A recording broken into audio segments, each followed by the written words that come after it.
most people in the restaurant business are kind of control freaks, and I would probably classify myself somewhere in there. Opening Soon follows the true story of a restaurateur's vision from concept to opening night. If it opens 3 or 4 or 5 days later than when it's supposed to open, you know, that would be a catastrophe. And there is an enormous amount of pressure right now.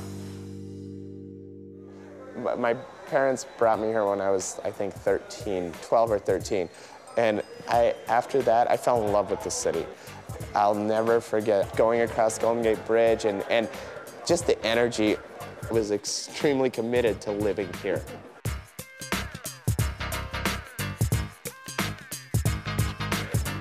Michael Mina has been in love with San Francisco since he was a boy.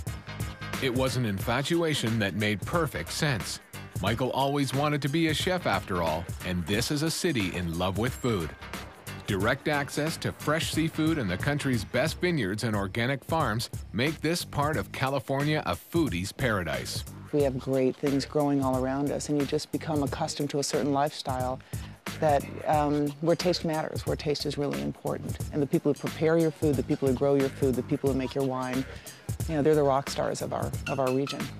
I need runners. Send me some runners, huh? It didn't take Michael long to become one of these stars. At 25, he became head chef at Aqua and earned a rare 4-star rating from the San Francisco Chronicle.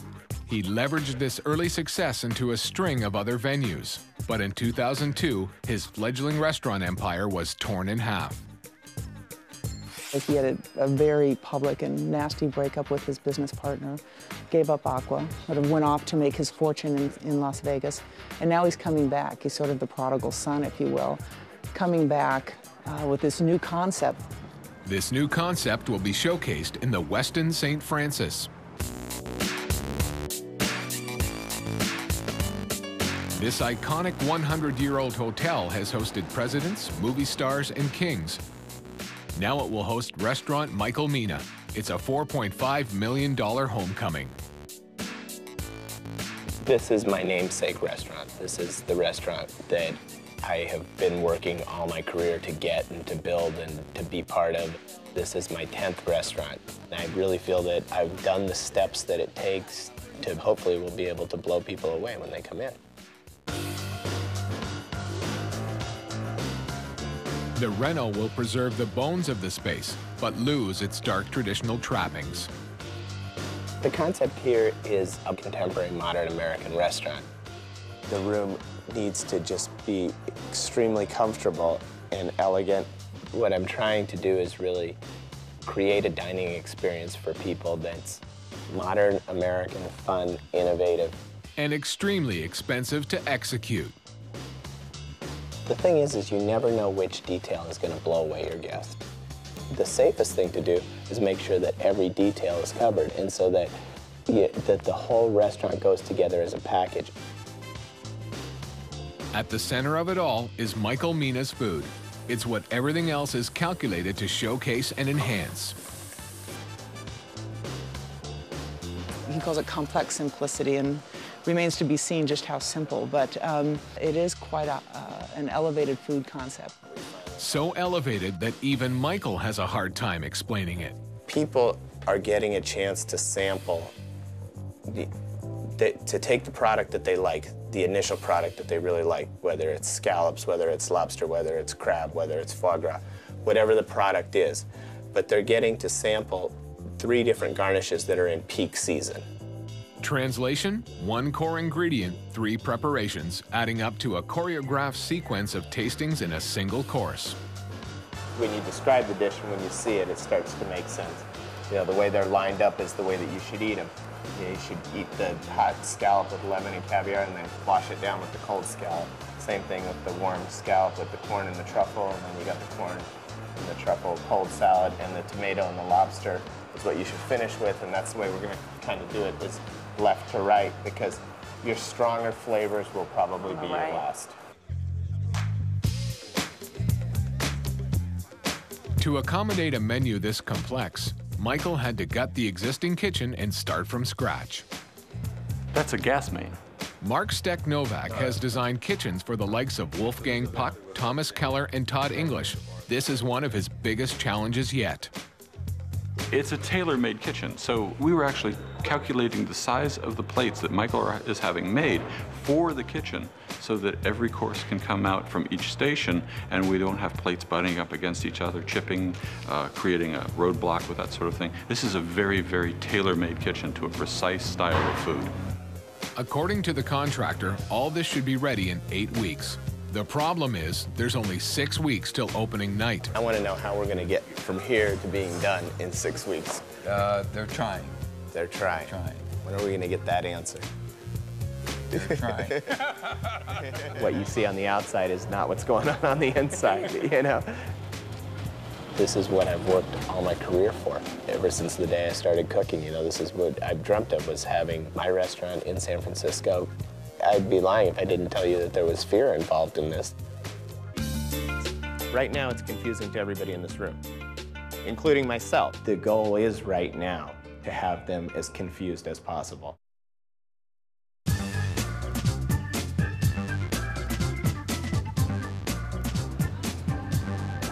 It's 4 weeks till opening, and the dining room overlooking Union Square is starting to come together. This is the most exciting part now, when you actually see the room start to take some transformation. Unfortunately, the kitchen is not coming along as quickly. So there's a lot left to do. There's a lot left to do. And until it's done, Michael can't cook. There's a combination of stress and anxiety. I want to get back to what it is I do every day. In the meantime, there's lots of details to attend to. The china, for instance, has taken 2 years to design and perfect. A big part of making your food look great is the china. And you always want china that nobody else has, or at least you want it first. It's always been like this. So that's where I think it started, because I was like, well, why don't we just design our own, Bridget, and then so nobody else can have it. That one's great. Teardrop. Okay. For all the tears we cried making the china. We went through, I couldn't tell you how many versions of each piece. I mean, how many times we went back and forth on this depth right here, when it's a millimeter difference. Oh, that's great. Thank God. We have 3 weeks left to ship it and produce it.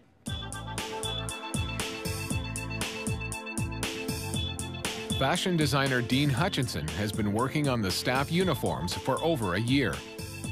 This was basically after just a few meetings of getting a sense of what I thought the restaurant was about. And so I presented this, which had mixed reactions, to be honest. I think there was a fear of it not looking quite dressed up enough. I liked what I did here, but I didn't love it. After many trips back to the drawing board, he's finally come up with something that marries form and function. There's definitely an element of sexiness in it, in the new stuff. That is still not overdressed and doesn't look like they're outdressing your customers. So now the big question, we gotta design my chef jacket. Is color always white?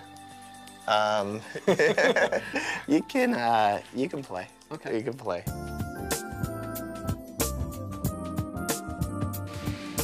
It's 2 weeks till opening, and the kitchen is still not ready. Michael is forced to perfect his menu in another facility in the hotel. This is modern American cooking, you know, and that's what the concept of this restaurant is doing twists on some classic dishes and then presenting them in a real upscale fashion. A typical restaurant entree has 9 or 10 ingredients. Some of Michael's dishes have over 30. For instance, this one appetizer combines 3 grilled lobster salads with green, red, and yellow heirloom tomato soups. What we have for garnishes here is this is a mascarpone and lobster ravioli inside here with a little bit of mascarpone on top. Here is a grilled cheese sandwich, a lobster grilled cheese to kind of go classically with a little play on tomato soup and grilled cheese. And here's a little lobster corn dog that goes with a little whole grain mustard sauce underneath. I mean, it's conversation pieces. When you leave the restaurant, how many times do you go to an upscale restaurant and you come back and say, oh yeah, I had grilled cheese and corn dogs, you know? Michael has hired some of the city's finest waitstaff to present his refined American cooking. But before they can serve his food, they have to figure out how to describe it. What's refined American? It's American cuisine that combines peak seasonal ingredients with modern cooking techniques, producing pure flavor in a innovative. American cuisine, combining peak seasonal ingredients with modern cooking techniques, producing pure flavors, presented in a innovative and dramatic fashion. All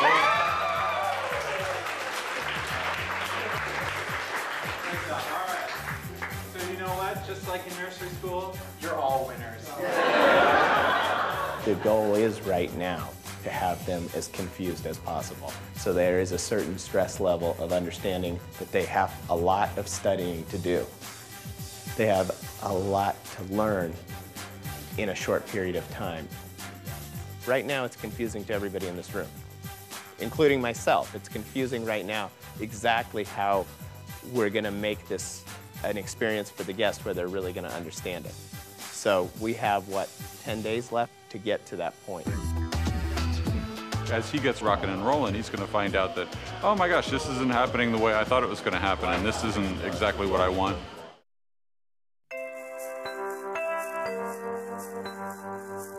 Michael Mina is located on the main level of San Francisco's luxurious Westin St. Francis Hotel, looking onto Union Square. The restaurant is open for afternoon tea from 2 p.m. to 4 p.m. daily. Dinner is served from 5:30 p.m. to 10 p.m. Sunday through Thursday, and 5:30 p.m. to 11 p.m. Fridays and Saturdays. Michael Mina creates a perfect harmony of bold flavors, sophisticated textures, and artful presentation. The a la carte 3-course meal costs $78. The seasonal tasting menu runs at $95, and the classic tasting menu costs $125. The signature dish is seared diver scallops. The dish is a trio of seared diver scallops, each served with its own salad featuring caviar, truffles, and lobster. It is part of a 3-course meal priced at $78.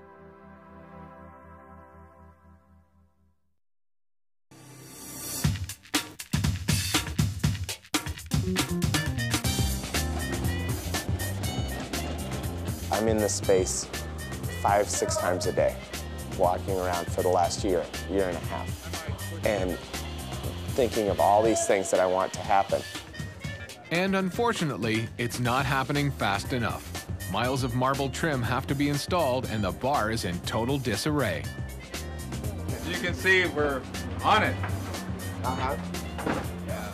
The frustrating thing about being involved in any sort of project that has to do with construction and time schedules and everything else, there's so many things that are just completely out of your control. The kitchen has been installed, but the designer's worried that it won't meet Michael's expectations. As he gets rocking and rolling, he's going to find out that, oh my gosh, this isn't happening the way I thought it was going to happen, and this isn't exactly what I want. Everything will break down once. Everything. In the hotel ballroom, Dean Hutchinson makes final adjustments to the staff uniforms. We'll see how it looks. I may cut the next 2 for you down, but I want to see what this style looks like on you.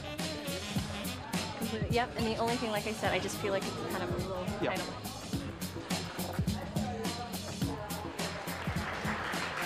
I want to take you somewhere where you're not going to go when you go to the uniform company. It has to be useful, has to work, has to function, but it doesn't have to be boring or the same. And I think what I've done here is, I think, succeeded at bringing a level of intelligence to the clothing, but people look good. Would anyone care for a little coffee, perhaps, as well with dessert, or maybe The servers are still busy learning their lines. Ma'am, tonight the potato crusted Dover sole, 3 variations. From left to right, the 3 variations will include, excuse me, I'm sorry, cheat again. What's the first one? Give me a cue. Kumquat. Oh yeah, kumquat and jalapeno marmalade, and smoked pepper chutney with barbecued pork. Great job. The menu features 11 first and second course triptychs with a total of 33 flavor combinations. the dessert menu is no less complex.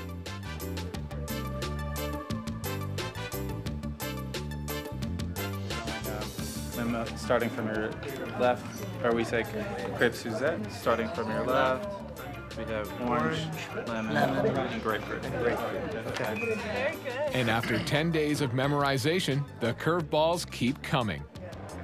Again, we don't want it to be rote, and we don't want you to say the same thing to every table, so every guest in the dining room is hearing the same thing over and over again. It's the day before opening. There's a million little details that still have to get dealt with, and all of them are just as important as the next. The caviar cart needs vodka flutes. I didn't order any vodka flutes. Did you order vodka flutes? I haven't seen them come in. I've only seen. I didn't order any vodka. Okay, well, we need them. I don't even know what they are, Michael. So it's like a Michael may not have vodka flutes, but he does have a custom-designed chef's uniform. So I wanted to remove some of the boxiness out of the traditional chef jacket, and I didn't want it to be double-breasted. And it feels so nice. Yeah, we've used, a really high-count cotton. I love it, I must admit. When it came in, I put it on. I went, I want one. And I don't even cook. I want one. Everything seems to be ready, except the room. And tomorrow, it's scheduled to host 450 guests. The reservations are incredibly difficult to get right now, and it's not even open. People are really ready to see how he's going to do. I'm really focused on the things that have to happen the day this restaurant opens. And if it opens 3 or 4 or 5 days later than when it's supposed to open, you know, that would be a catastrophe. And there is an enormous amount of pressure right now. Get everybody going here. Is this kitchen close to being set up? Get focused, guys.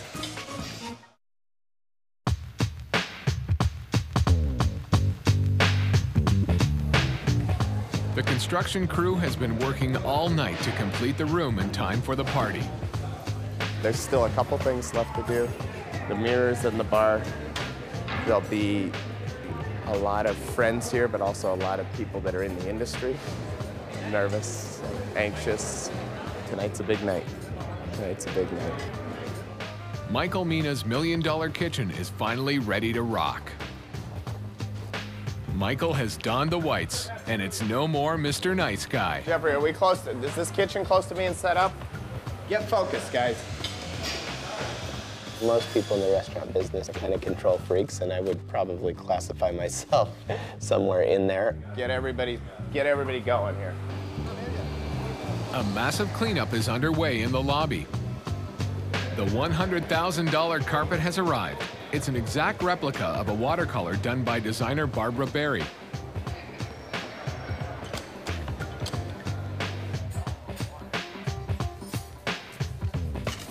The staff are still dealing with deliveries. It's Christmas for Michael today. Guys, how far out are you guys? You close? Okay. There's 1 hour left to go, and one more chance to indoctrinate the staff. Tonight, we're Michael Mina, and that's who we are, okay? I have complete faith in this team. You guys are undoubtedly the best team in the city, hands down. I'm excited. I'm jumping out of my skin. I'm so excited. The restaurant is beautiful as I could have ever imagined it was going to be.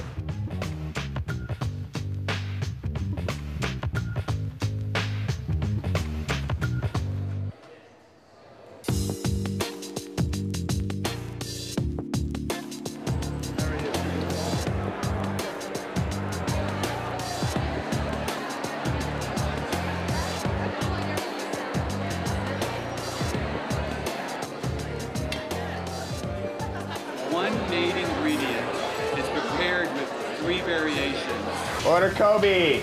Kobe, 3 now.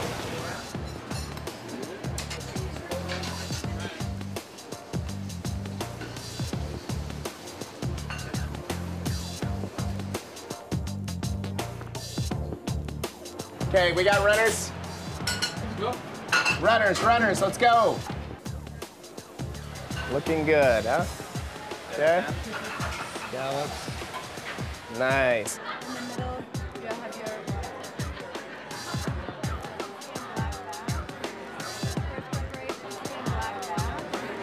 I love cooking for these people. People in this room tonight, they know food. They love food. I enjoy doing what I do for them. The food is exceptional. You're at Union Square, you're in the heart of San Francisco. It's an unbelievable room. Barbara Berry is a genius. The uniforms are beautiful. I mean, everything is just outstanding. I feel great. I couldn't feel better right now. I feel like I'm home again.